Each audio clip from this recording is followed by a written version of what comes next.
So we're just making cinnamon buns. As you can see, we've got all the ingredients here together, nothing too special. We have our butter, sugar, a little bit of salt, and some milk powder, alongside our custom-made flour with a healthy amount of bread flour and a little bit of cake flour, some instant dry yeast, a little bit of egg, and of course we have a little bit of water. Just gonna take 2 tablespoons, or maybe 1 large tablespoon, like 1 heaping. So we're just going to finish this off in the machine. Once this becomes a smooth ball with a firm bounce back, I'm just gonna pick up all the stuff on the bottom and move it onto the bench. So moving forward with our dough here, we technically don't need any more flour. We could just finish it on the bench and just do this. And so in this case, if I'm doing it sideways, I am pushing that.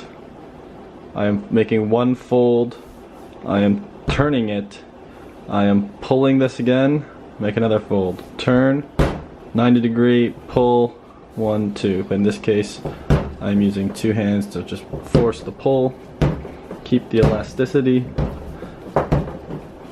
and then once it has made it sure you don't get that tearing, this tearing right here, like a very little tear.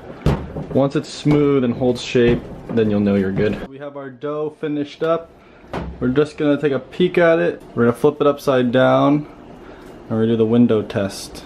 Alright, strong structure. You can see right there, it's a little see-through. You can see the pink of my finger. The pink of my finger is the sign. If you can see the pink of your finger through this without it tearing, then you're good to go. So in this case, we have our dough.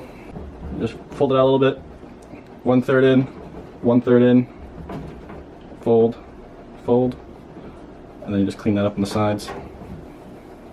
So we have our smooth ball with the seam in the middle. Give it a cling film cover for about half an hour to 45 minutes. Light brown sugar and some regular sugar. Of course, you can use infused butter to make this higher concentration. You can even go further with that, and alongside the sugar, you could just actually just put it in with the sugar and the cinnamon, and then spread that along, and you have keef sugar cinnamon. Just gonna spread it on.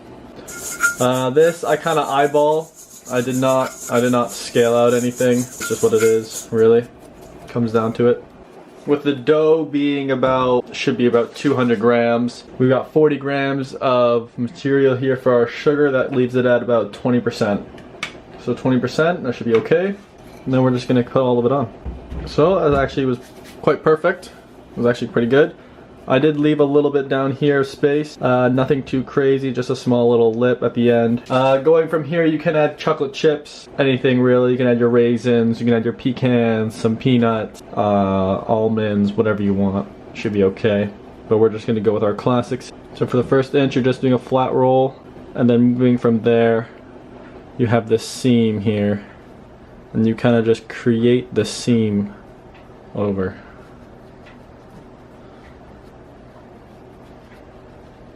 And you do that all the way through. You go back over here, and then essentially you can just finish off the roll naturally. So we got this all rolled out, even consistency.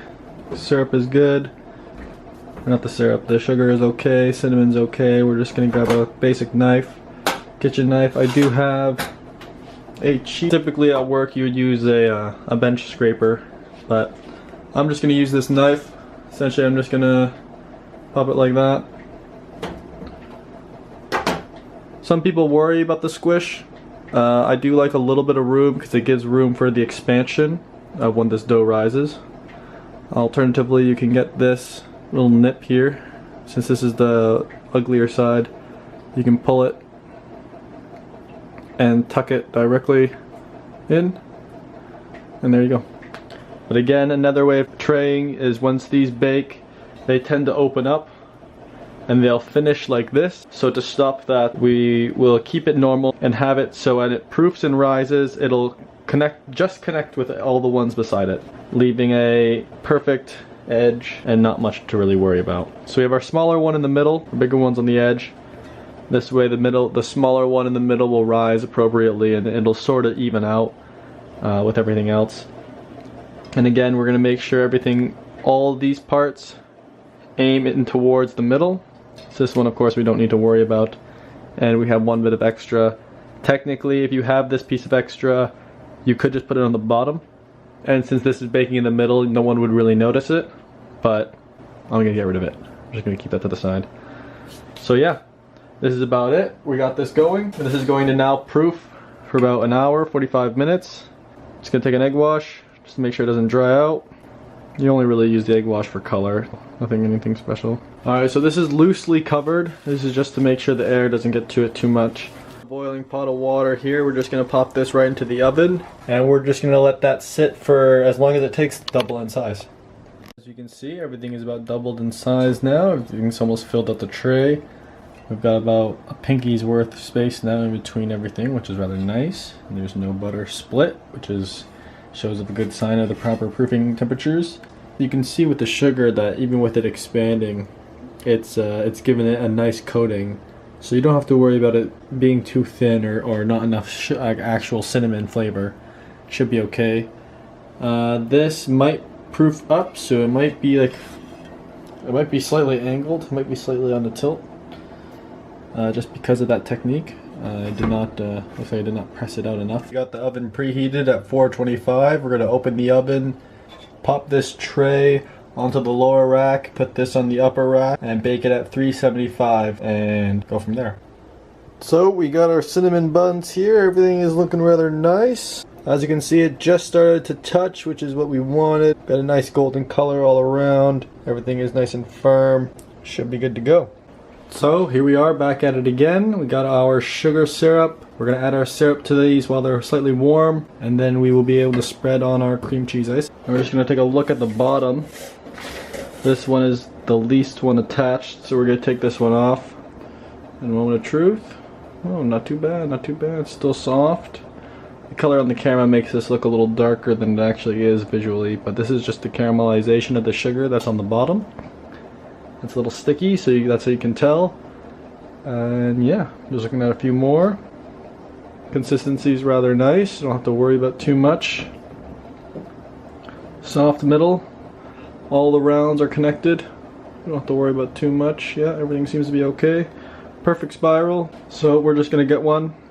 Have one of these. Press it down a little bit in the middle.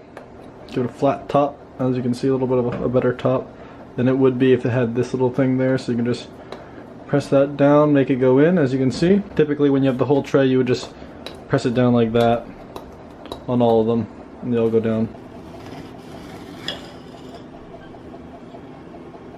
Yeah, pretty good, not too bad. You can see the cinnamon lines, seems okay. Anything I would change would probably be a little bit more cinnamon. As I had mentioned, it starts to thin out once it proofs up. Nice fluffy, flaky dough. Semi-big holes here, so you can tell that the aeration is very nice, very soft and fluffy. Cream cheese is perfect, not too much, not too little, and yeah, that's about it. Thank you guys so much for watching. Peace.